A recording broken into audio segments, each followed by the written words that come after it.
It's mid-August, and here in California, we are in a transition season, which means that summer is starting to ramp down and fall is starting to ramp up. Hey folks, if we haven't met before, my name is Tara. I garden in the Bay Area, and I've got 12 GreenStalks. We're going to look at all of them today. I'm also going to show you my raised beds, my elevated planters, my fruit trees. There's so much going on. Also going to show you my fall garden. I've gotten my seedlings going, and I'm so excited. They're all popping up. We're going to wrap it up by showing you two GreenStalks that are in transition. They're getting ready for fall, but they're still looking really, really interesting. So I got to show you that. I'm going to show you some real neat tricks on how I fertilize my garden and keep it all looking lush and beautiful. And I do it for free. So let's start with these GreenStalks right behind me. All right, let's see how these babies are doing. And as you can see, lots and lots of green. And even though it's kind of like midsummer transition season, these are doing absolutely phenomenal. And part of the reason is because I've got irrigation installed. I find that that makes the biggest difference in my GreenStalks is having irrigation. Now I've got these Tigger melons that I was hoping would climb over the trellis, but unfortunately they are already in fruiting stage. And once they reach that stage, they are focusing more on producing the fruit rather than producing long shoots. But let me show you the Tigger melons. Looky here, you guys. Very pretty. They're supposed to be okay tasting, a little bit bland, but they are very cute. And this plant is really loading up. Actually, there's 3 plants altogether in this planter, and they are all producing fruit. And I've got other things growing here as well. This tomato plant, unfortunately, is being shaded out big time. This is the Rosella purple, that's my favorite dwarf tomato. And then I've got some okra. This is a Cajun Joel okra. And oh, I can see that I actually missed one. It's starting to produce, but once it reaches this stage, it's kind of a little bit tough. So you got to come and check your okra every day. My okra is not doing as well as I'd like it to. Maybe I won't be planting okra again in the GreenStalk. Don't know. Maybe I just chose the wrong variety. I'm getting soybeans. Now there's lots of little soybeans showing up. You can see over here. Look how cute they are. And I've never grown soybean before, so I am excited to see how they do. They're a little bit viney. You know, they produce about maybe 2 to 3 foot long vines, at least this variety that I have. And then there are my beans. My beans are starting to peter out. Beans last only for a couple of months or so. So they are starting to dry out. In fact, you can see over here, this one's almost gone. So I've got to start pulling these out, and I'm going to plant some fall veggies. I've already started my fall veggies, so I'm going to start filling these pockets with fall veggies. Hi, Mr. Slowpoke. I've still got hope for my watermelon. It's starting to push out some vines, and I've got a good maybe 100 days or so left in my growing season. So it may produce, and maybe it's even going to start climbing on this trellis. I still have hope. And then I have got another plant over here. This is rampicant squash. This usually grows fairly quickly, so I'm hoping that this also will grow and utilize that trellis that I am so keen to grow something happily on. Now this GreenStalk over here has the majority of my pepper plants. Now pepper plants, one of the things that I am finding out the hard way is that pepper plants, because they are not as robust as something like a squash plant or a tomato plant, they get shaded out. So I would recommend that you grow peppers in their own pepper tower, and that's what I'm going to be doing next year. But gosh, some of these are really doing well. My banana peppers as well. This one I think is the Corbaci. This one is a Jimmy Nardello. And so some of them are doing really well. And I think it's because they got a head start over some of the other plants. Now this is the shady side of my greenhouse. So things grow a little bit slower on this side, but it's doing quite okay now. The weather is really warming up. These mesh bags are fabulous, you guys, to keep the squirrels out. Look at that. The tomatoes are ripening nicely and the squirrels are not able to get to it. This GreenStalk has been really lethargic all this time, but it has suddenly picked up and started growing quickly. Cantaloupes and eggplants. You know, I noticed a nice eggplant forming over there. So I'm not sure what the problem was. I noticed that it was very soggy with water constantly. So I figured there's some kind of blockage. I stopped the irrigation for a while, dried it out a bit, and then it really took off and things are really growing nicely in it. I gave it a little bit of fertilization also. So speaking of fertilization, there's something new that I'm trying this year that I wanted to show you because it seems to be working really, really well.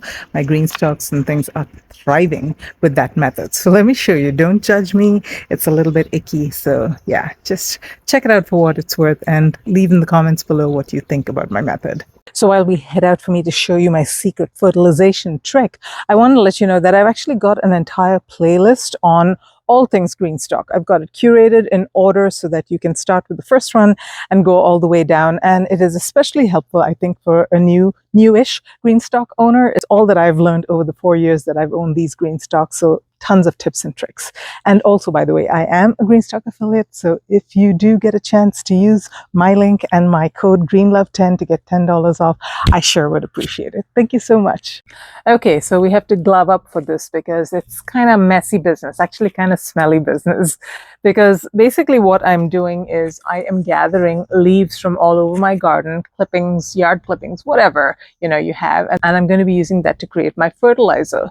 Now, this sort of loosely follows something called Korean natural farming. You can look it up. You can do some research on it yourself as well. But basically, it conceptually involves using your indigenous microorganisms, they call it IMO, mixed in with all kinds of things like yard clippings, so the bacteria that is in your environment, mixed in with yard clippings, pour some water on it, let it sit for a week or two, and then that becomes really, really good fertilizer. So that's what I've done over here. Let me bring you up close and show you what it looks like after about a week or so. Okay, let's get ready to hold our noses because this is really smelly business. So here's what it looks like. So these are leaves that have been sitting here and fermenting and having the bacterial activity working on it for a few days, and it really smells very strongly. So that's why I mean it's not for everybody. But all you need to do is take some of this. I use about maybe a quarter of this size container. It's no real science around how I do it, at least. And then I fill it up in this 3-gallon watering jug, mix it in, and then I use it to water my plants. And how do I make this? Basically, I get yard clippings. So I've been trimming my green stalks and other things. I've got a bunch of yard clippings, and I take it and I stuff it in this bucket, and then I fill it up. I make sure it's covered with water. I keep it covered. So I actually stuff the bucket really full the first time I do it, and then I fill it up with water and I let it sit for about a week or so before I start using it. And then after that, I just kind of keep the cycle going. I don't wait any longer. So after I'm done using up the water in this, I will again fill it up with these leaves. And now I've already got some bacterial activity happening. It's very, very active now. And so it'll keep decomposing these leaves. And then another thing that I do is I also put maybe a handful or so of worm castings that I actually make. And so it contains leaves and things from my garden. So it's got a lot of that indigenous microorganisms in it. And I use that also in this. So kind of a worm tea plus fertilizer mix. And it is just amazing for my plants. Works really well. I've not seen any negatives so far. So if you've done this method or you know about this method, if you've tried it, if you know anything that I need to be aware of, definitely leave a comment below. And so far, I mean, this year I've been using, this is the only thing I've been using for my green stalks practically.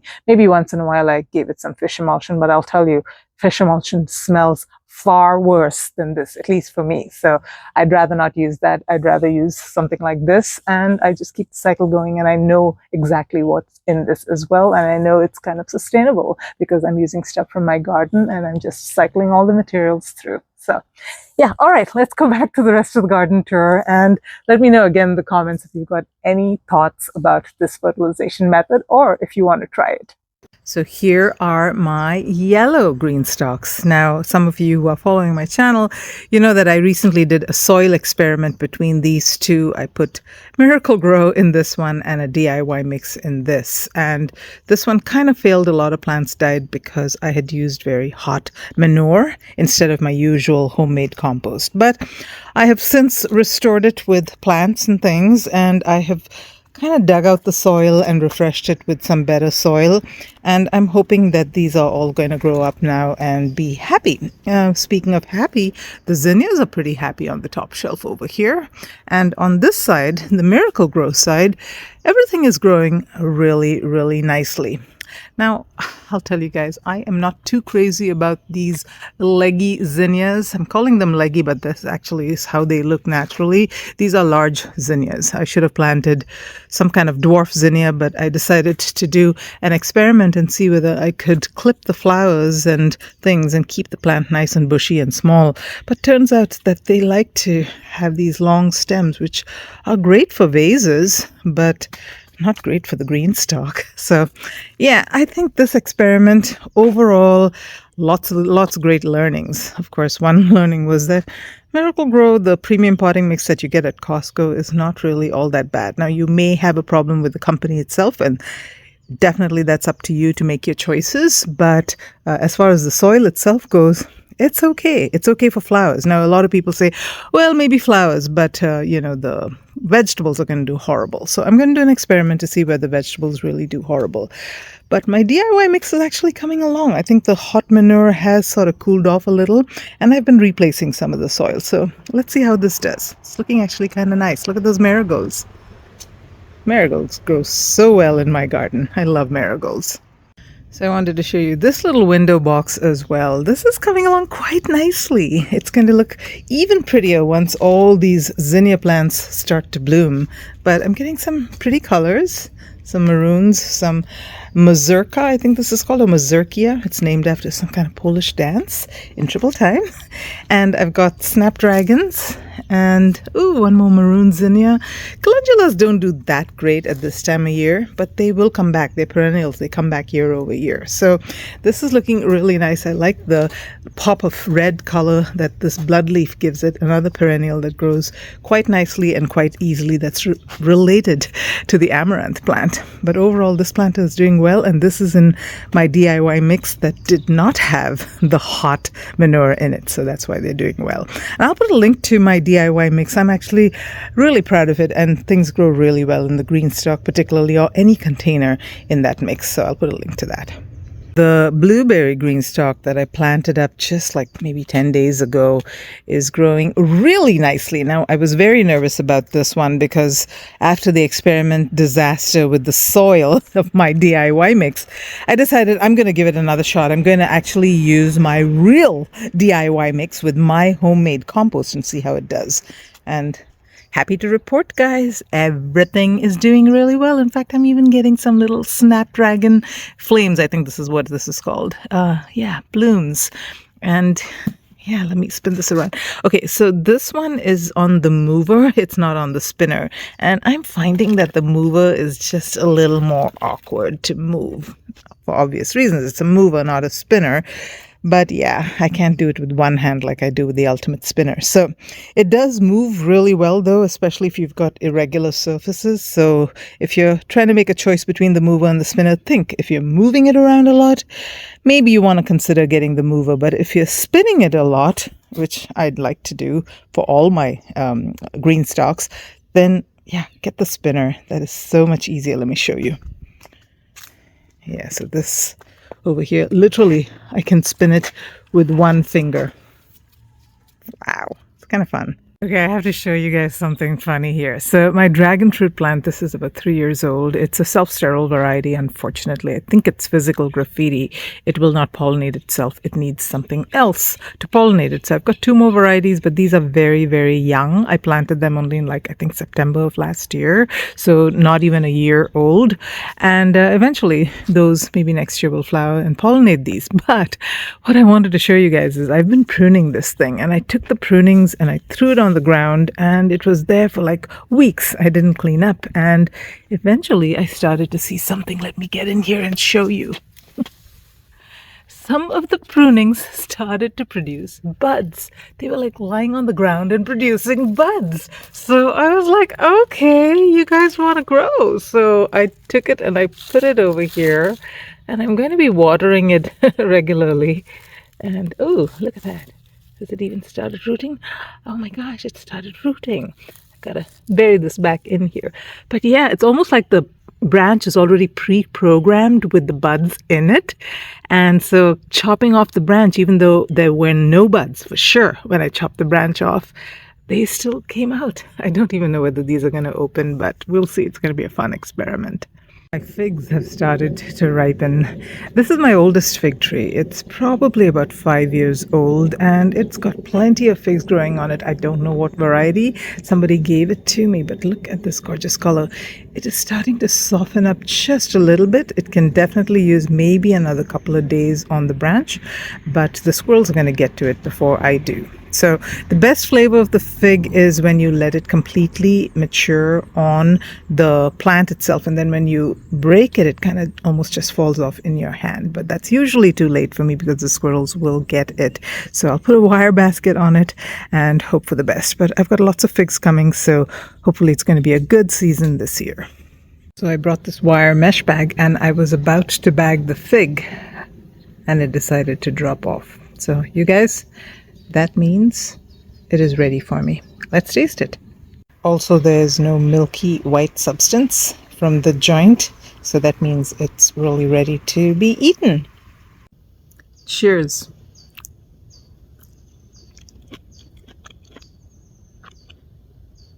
I'm not so sure about this one. It's kind of black on the inside, kind of jammy. Usually this fruit is very pink on the inside, so I don't know if it's overripe. It tastes good, but not as juicy as I would expect it to be. I always look inside figs. I know I'm not supposed to think that there is a fig wasp in here because this is not a fig that is pollinated by the fig wasp, but I'm always nervous that something has gotten into the fig. But I'm not going to eat the rest of this one just because I'm just not comfortable with the, let's call it the overripeness of the inside. All right, next one maybe. So this one is going to go to my squirrels. Leave it right here for them. They'll be very happy. So in my Mediterranean climate, I can actually grow figs really, really well. They like the hot, dry summers and the cool, mild winters. This is another fig tree that I wanted to show you. This is an Italian honey fig. It's about 2.5 years old. And figs, you guys, they can produce for you, small harvest, but even in the second year. And this one is quite loaded with figs. I mean, it's a really small plant. It was literally a cutting 2 years ago. And look how much it's grown.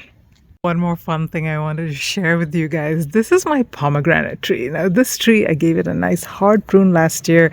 It has never been a good producer for me. It has produced maybe 2 pomegranates for me in the past 4+ years that it's been alive, and I am sick and tired of it. I told it in my last garden tour, I think that was 2 months ago, that if it did not produce at least 6 figs for me this year, it was gonna go. And guess what? It took me seriously. It is producing all kinds of pomegranates for me. I counted, I think, last count was 15 pomegranates. So yeah, you should talk to your plants. They actually hear you and respond to you.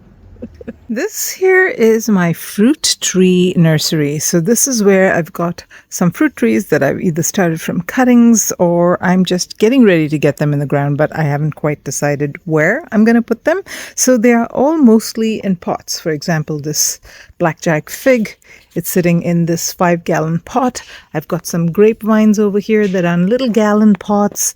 I've got a boysenberry that's growing in another, I think, 5-gallon pot. This here is a jackfruit. It's not going to grow well in my climate, but hey, I'm going to try. It's a very tropical fruit and it's actually a very large tree. So someone gave it to me. I had to grow it. And I also wanted to show you my pomegranates. These actually I got in the ground. I decided they were going to grow here. But this one I grew from seed. So really proud of how this is doing. This was grown from a cutting. This over here is a loquat tree. Loquat trees grow super fast, you guys. This was a tiny little seedling just a few months ago. And look at it. And then, of course, my curry leaf trees.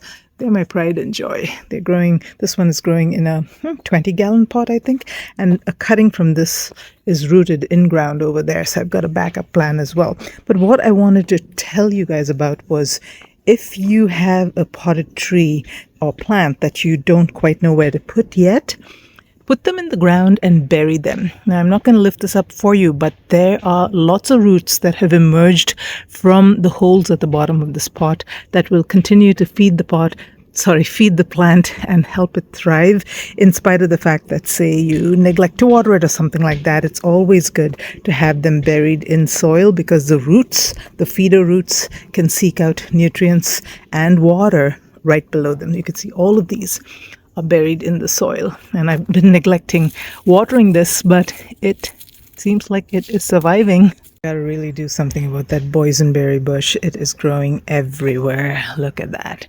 All the way down here, getting into the pathways and things like that. So it's a pretty aggressive grower. And either I need to let it root in the places where it's touching the ground and then have the plants grow there and then move that somewhere else, or just let it be and see what it does. Maybe kind of push it more towards the fence so it's not coming into my pathways. This is my first year growing boysenberry. So if you've got any tips on what I can do with it to make it thrive after I move it out of that 5-gallon container, I sure would appreciate it. So one little tip for curry leaf trees to get them to grow and produce more leaves is, so say you want to harvest, a little sprig for your cooking, rather than take just this sprig, cut off this entire branch, because what will happen is kind of like what I did here. It's going to start shooting out more branches. Of course, it does this only during peak growing season. So during the winter season, be very sparse with how you harvest from it, because it is a deciduous plant and it will drop its leaves. So you may not even have any leaves. I tend to cover this up so the leaves do continue to stay on the plant. But you definitely want to aggressively prune this during summer. Constantly keep removing branches and it'll get nice and bushy like this one. This actually is a great example. I cut it right here, big, nice, fat branch, and look at all the other branches that have emerged from that growth point. Okay, I can't help myself. I'm going to show you this grapevine. I'm going to pull it up and show you how the roots, this is like a 4-inch pot or 6-inch pot, something like that. And I've got a whole grapevine growing in it. It's too big for this pot. So let's see whether it has tried to find some other nutrients outside. You can hear that? You can see that? That's what I mean. It will find the nutrients where it can go and get it. So bury your pots. That's a great way to keep your plants thriving when they're growing in small pots and you don't know where to plant them. Now here's another spot in my garden that is quickly becoming a favorite. I call it my succulent love spot. And it has this old fountain that I got from next door. Someone was giving it away for free.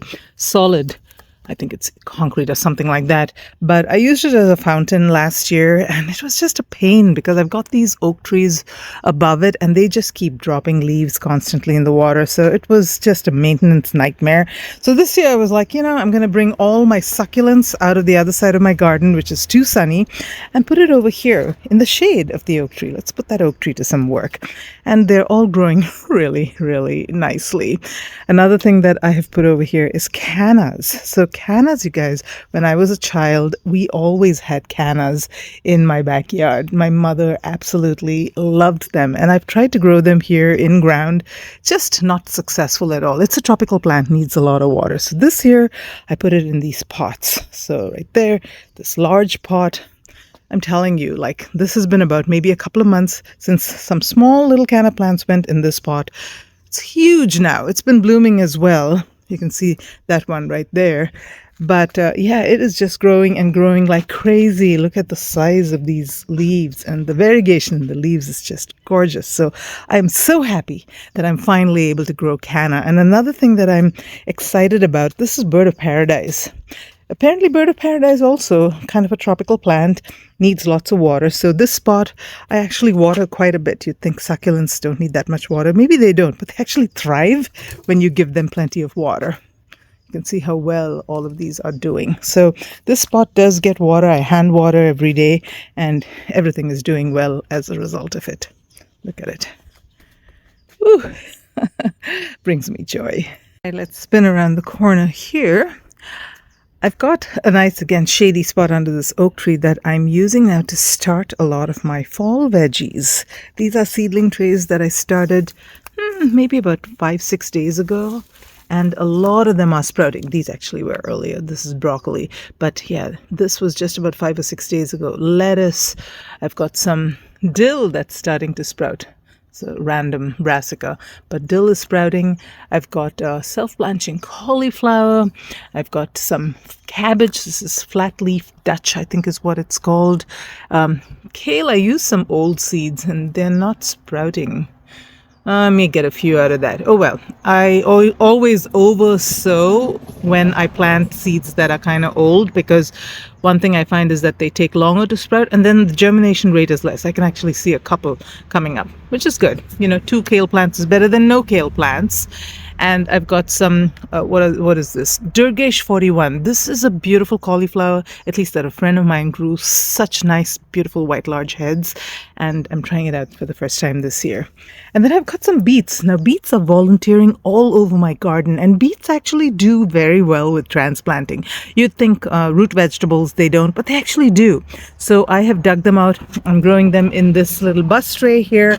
That should be sufficient size-wise for it, you know, to sustain the beet. But one of the things that beets need a lot of when they're putting those leaves out is nitrogen. So I'm going to have to feed it a high nitrogen fertilizer so it can grow really, really large leaves. And then after that, those leaves will help feed, photosynthesize and feed a nice large bulb. And then I've got mint. Mint does really well, number one, in pots. Okay, always in pots.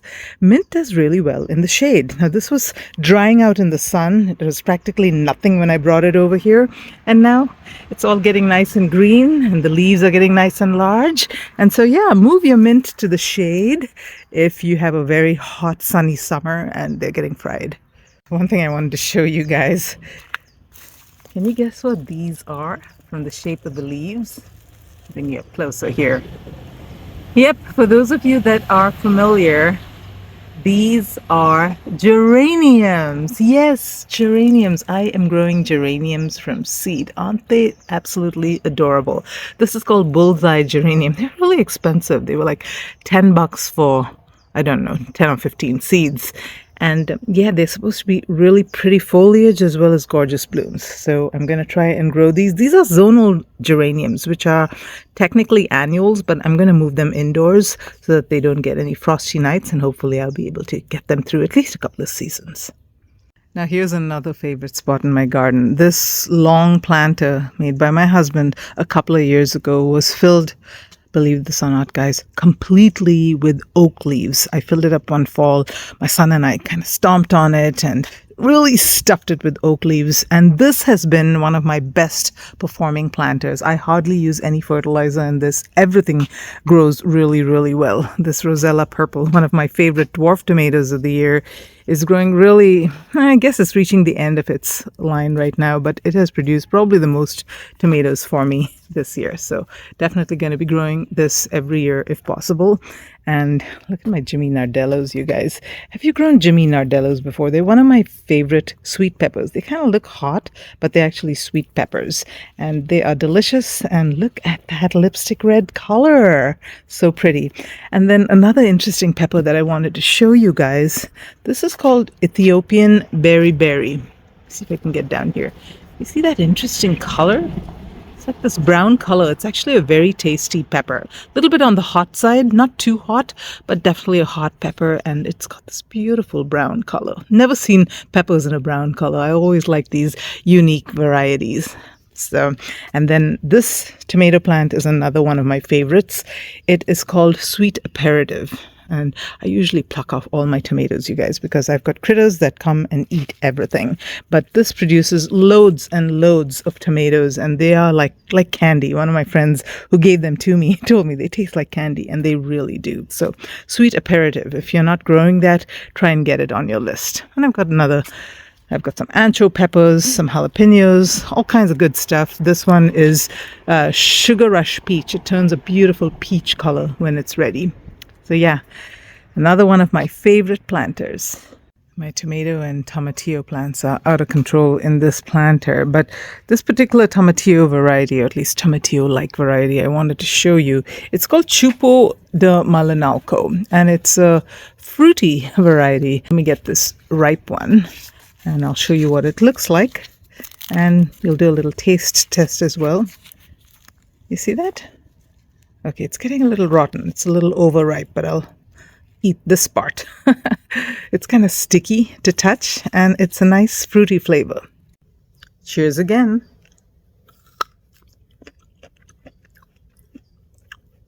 It's actually very, very tasty. Ground cherries have a particular kind of flavor, very difficult to describe, kind of musky. Not sure what it is, but this one does have that too. But it's very sweet. It's definitely very fruity tasting. It's not very tomato-like at all. In fact, I can't taste any tomato in it. Quite good. Now, these will dry well as well. So if you dehydrate, if you don't like the taste, the kind of musky flavor of ground cherries, dehydrate them. They taste absolutely delicious. Okay, time for a progress update on a planter that I reviewed exactly 19 days ago from Vego Garden, modern planter. Let me do a before shot first so you see what it looked like 19 days ago, and now I'll do an after shot. Woohoo! Look how quickly these things are growing. These little cherry tomatoes, every one of them is producing flowers. So that's a tip for you guys. If you want to grow late season tomatoes, get another harvest, grow these micro tomatoes, and they will produce for you really fast because they grow no more than like 6 to 8 inches tall. And yeah, they are a little bit of a novelty. They won't produce cherry tomatoes the way the large ones do. They produce quite a bit, and they're so fast. So every single one of them is producing blossoms. Can't quite see them because they're still green, but yeah, trust me on that one. And then of course everything else is growing well. The roselle plants are getting large quickly. I'm sure hoping I'll get some blossoms. The cucumbers have started vining nicely and producing blossoms as well. And the aurora zinnias, I just can't wait. Now I always pinch off the tip as soon as I see a bud. I'm actually going to do this a little bit earlier for a few of them, just as an experiment to see whether they will branch out over here and produce blooms faster. Don't know, but it's always fun to do an experiment. I'll do it on this side for all these 3 zinnias, and then we'll see how they do versus the ones on the left. Now here's something that's really interesting. I only planted the roselle, the cucumbers, the zinnias, and the micro tomatoes in this bed, but you can see all kinds of other things happening. This is what happens when you reuse potting soil, is you get volunteers. And guess what the volunteers are? For the most part, they are beets. And beets are something that I've been planning to plant because it's around about that time, but they're doing it for me. I'm not going to need to plant beets this year because I'm getting so many, and I'm also getting some onions, which are really cool because onions are kind of tricky to grow from seed. I am going to do that this year, so follow along, but I'm getting plenty of onion seedlings coming, so I'm not complaining. So love volunteers because they know exactly when to grow. They grow healthy and they seem to thrive more than the ones that you take all that babying care over. So a little word of caution about volunteers. Yes, they are wonderful. They're free. They grow really well. They grow at the right time. But do they produce for you? That really is something that I keep learning the hard way, it seems. And 2 plants particularly, I do not recommend growing from volunteers. Tomatoes and cucumbers, so, or any kind of squash for that matter. Now tomatoes, actually, the grocery store tomatoes, it's in your compost. They produce these seeds and the seeds grow and the plants grow huge, at least mine did, and then it produced hardly any tomatoes, and it was cherry tomatoes, and I've got plenty of cherry tomatoes, but the plant just grew and grew and grew and hardly produced anything for me, and it was a total waste of space because it was a really large plant. I'll show you that. It's in another planter of mine. And then the other thing is cucumbers. So if you let cucumbers grow, because they cross-pollinate so easily, very often they turn out bitter. And both the volunteer plants that I let grow this year produced really bitter cucumbers, and you don't want to eat those bitter cucumbers. There's just some kind of toxicity, I think, mild toxicity in what gives it that bitterness, and that's kind of nature's way of saying don't eat it, it's not good for you. So yeah, don't waste your time and energy growing any cucumbers or anything from the squash family just because they cross-pollinate so easily, and you never know what you get. So at least that's my advice. But you tell me in the comments below whether you've had any great successes growing volunteer tomatoes or squash or cucumbers. You guys, I just did a little replay of the clip that I just made and I realized that I have only one earring on. Now, this is not some new fashion I'm trying to start. It just happened that I lost an earring in the garden some days ago, and while I was walking around the garden this morning, I found it. So I put it on just to keep it safe, and I forgot to put on the other earring. So, no, not a new fashion, but maybe it is a new fashion. I don't know. I think two different earrings, that would be a new fashion. But yeah, I'm just boring. So, okay, I'm feeling whole again. So here's another part of my garden that I want to show you guys. First off, succulents. Remember how I told you they don't do so well in the sun? Yeah, this is kind of what I mean. I'm actually going to be moving these. These are converted fountains. I'm going to be moving these off to that space where I've got all my other succulents in the shade, and hopefully they'll do better. I'll clean this up a little bit. But what I wanted to show you guys is these planters. Now, these were actually wooden planters that we had here. We had made them out of fence board. They were falling apart. So I replaced them all on sale last year. I got some galvanized planters on Amazon. So just your basic stuff, not your name brand planters. Just wanted to see how they do. How do they compare to some of the name brands? So far, so good. It's been about a year. I do not see any rusting or, I haven't been scratching these up a lot. I'm pretty careful. But so far, they seem to be doing okay. Now over here, I've got one of those name brand planters. Now, they use specialized alloys and things that are considered food safe. So those certifications definitely important. And the alloys are proprietary and supposed to be much more longer lasting powder coating than the others. So we'll see how they do. But so far, so good. I mean, both seem to be performing equally well. Of course, I do not know whether things are leaching into my plants and the ones that don't have the certification. And lead is used in the galvanization process. So those things definitely are of concern. But this planter is doing really well. It comes with the trellis. So that's another thing about planters from companies that actually do it for a living. They produce, number one, pretty colors like this. And then number two, they do trellises and they do all kinds of other things that are very compatible with their products. So that is definitely a good feature of getting from those name brand companies. Of course, I would suggest that if you pick one, say something like Vego Garden or Vego, those are some of the popular ones. There's also Birdie's raised beds. They build products that are compatible with each other. So pick one and stick with it. And yeah, I'm loving galvanized planters. They are supposed to last pretty much forever and definitely better than my wooden planters, which are all starting to fall apart, and it's such a pain to have to replace them. Okay, time for another product update of how the plants are doing in my Easy Cube self-watering planter from Vego Garden. So I did an unboxing and planting up on June 19th. Then I did an update for you on July 22nd. So you can see on June 19th how teeny tiny the plants were, barely visible. July 22nd, they had grown so much. And now let me show you my August 10th update, and you can see how much bigger the plants have gotten. Woohoo! Look at that. The cantaloupe and cucumbers are almost reaching my roof, and the tomato plant as well. This is supposed to be a dwarf tomato plant, but look how tall it has gotten. It's easily 4-5 feet maybe tall, maybe 4 feet. And then I've got another dwarf tomato plant over here. This is about 2.5 feet tall. They are all producing fruit, you guys. Look at this. Look at all these tomatoes coming in. So this is like my second wave of tomatoes. My first wave of tomatoes that I planted roughly in the late April timeframe are starting to peter out, and these are my next batch. And the marigolds are starting to bloom, and I've got some creeping verbena popping up here. My beans unfortunately didn't do so well, but hey, I tried and I will keep trying.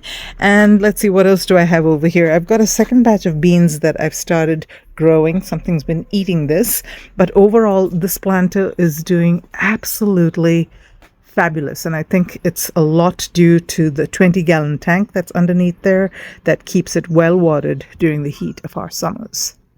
Couple more elevated planters that I wanted to do updates on. This one here is the Costco Cedarcraft planter, if you can kind of see it behind there, and this is doing Absolutely fabulous. This is also a self-watering planter. I think it's in its like fourth year and it's doing really well. I mean, the quality of the product is kind of iffy, but just the concept itself, the self-watering and then, the elevated bed really, really helps my back. And this plant, this is a pear tomato. This is another example of a volunteer that is grown enormous, but not producing that much fruit. But look how well it is doing. This thing is like 7 feet tall, maybe. I don't know. So anyway, tip for you guys, if you're using these elevated planters, plant smaller varieties of tomatoes. Don't plant these things. How am I ever going to harvest tomatoes that are on the top there, even if they do decide to show up someday? Actually, there are tomatoes here and there. This is yellow pear. And yeah, it's just not as productive as I would like it to be. So I will choose my plants carefully next time. This is the other volunteer. This, by the way, is the elevated Vego Garden raised bed. And yeah, again, this thing has grown to 5 feet, 6 feet tall. Another volunteer tomato plant that's giving me just a few tomatoes here and there. Just not worth the effort and definitely not worth taking up space in this amazing planter that grows everything so well. And by the way, the last time I showed you this, I had a cucumber plant here. I had pulled that out because, again, bitter cucumbers, not good for you. That was a volunteer cucumber plant. Note to self, no more volunteer cucumbers. But I am growing cantaloupe. This is actually seed that I saved from a Costco variety. So I'm hoping that it's good, but we'll see. It's growing really, really nicely. I've got another batch of second wave tomatoes coming here. I grew these from cuttings. So let's see how these do. And then I've got a fresh batch of bush beans growing. Now, bush beans, they produce maybe a couple of months, 2 to 3 months, and then they're gone. So you've got to keep planting bush beans in succession if you want to have them throughout the season. So this is my last batch of bush beans. It's going to be too late for me to get a harvest if I plant any more. Maybe one more. I could squeeze in one more, but I'm not going to. I've had enough beans this season. But I wanted to talk to you about growing beans in succession in a planter like this versus my GreenStalk.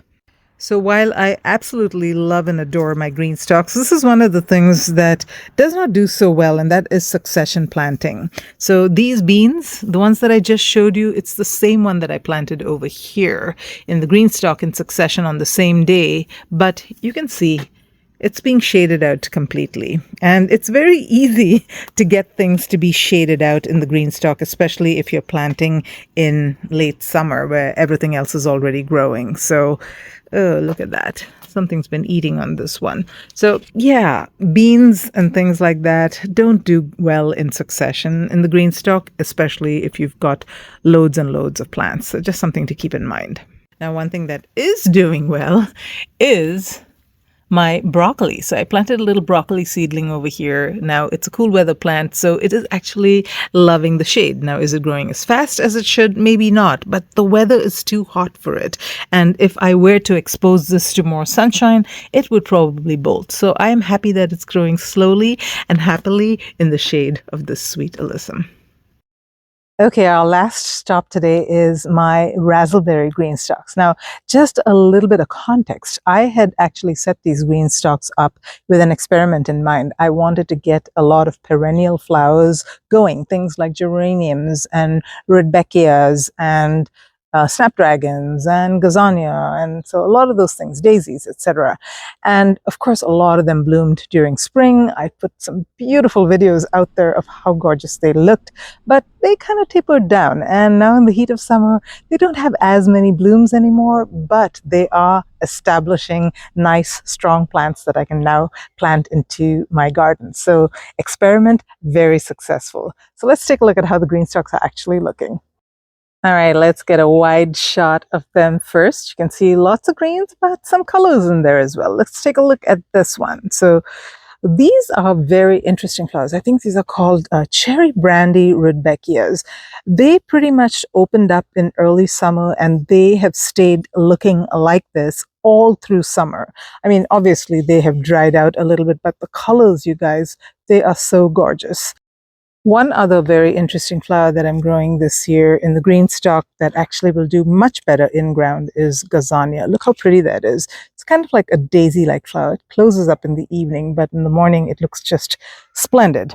I've got a ton of different geraniums. There are different varieties here. Just a few of them are open. Again, geraniums are kind of like an early summer blooming kind of thing, so they're on their way out. But overall, this Greenstalk is now ready for me to start thinking about transplanting into the ground. So I'll wait till the weather cools down a little bit, maybe in the October timeframe, and then I'm going to get them all in the ground. Let's take a look at this Greenstalk. So this has got, yeah, this is one that I wanted to show you guys. Creeping verbena. I've got this in several different colors, and they do absolutely fabulous in the Greenstalk. So try and get your hands on creeping verbena. They also will do very well in ground, and they serve as a great ground cover. Can you imagine how pretty this would be as a ground cover? That's what I'm planning to do with this. I've got some other interesting flowers here. Let me show you. Well, actually, this is foliage. This is called bloodleaf. It's an amaranth relative, and it can grow up to like 3, 4, maybe even 5 feet tall in ground, but I'm just getting it a little bit established over here. And then I've got snapdragons. Snapdragons are still blooming. I mean, these are cool weather plants. Look at the planter right next to it. I've got so many snapdragons still blooming. So it's been a very mild summer that we've had this year. So I'll show you another planter right around the corner, which actually is very surprising to me. These are all snapdragons. Again, cool weather snapdragons. This is Black Prince. Look how pretty that is. And more creeping verbena. Look how gorgeous that is. It comes in all kinds of colors. And yeah, more snapdragons. And behind them, I even got some nasturtiums. So yeah, really bizarre weather this year.